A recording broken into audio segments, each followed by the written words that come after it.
আমেরিকাতে আসার পর এই প্রথম এতগুলো পাটিসাপটা একসঙ্গে বানালাম। আমার বর পাটিসাপটা পিঠে খেতে খুব ভালোবাসে, তো ভাবলাম আজকের জন্য কিছু পাটিসাপটা পিঠে বানাই।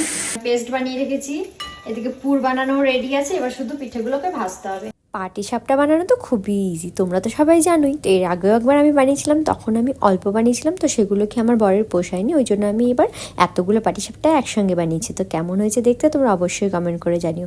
তো রান্না করতে করতে আমি কলিং বেলের আওয়াজ পেলাম, আমার বর চলে এসেছে। তো আমি তো এরকম সাধারণত শাড়ি পরি না ঘরে, তো আমি দেখি আমার বরের রিয়াকশানটা কী হয় আমাকে দেখে। তো আমার বর তো আমাকে দেখে অবাক, সে খুবই খুশি আমাকে দেখে। সে বলছিল আমাকে নাকি আজকে পুরো লাল টুকটুকে লাগছিল দেখতে। এটা শুনে তো আমি খুবই খুশি হয়ে গেলাম। তোমার এগুলো ভালো লেগেছে খেতে, এই জন্য তোমার জন্য একটু বানিয়েছি, দেখো। ওকে, পুরটা বেশ সুস্বাদু। কিসের পুর গো? নারকেল আর সুজি। কেমন হয়েছে পাটিসাপটা? অদ্ভুত সুস্বাদু, অদ্ভুত সুস্বাদু।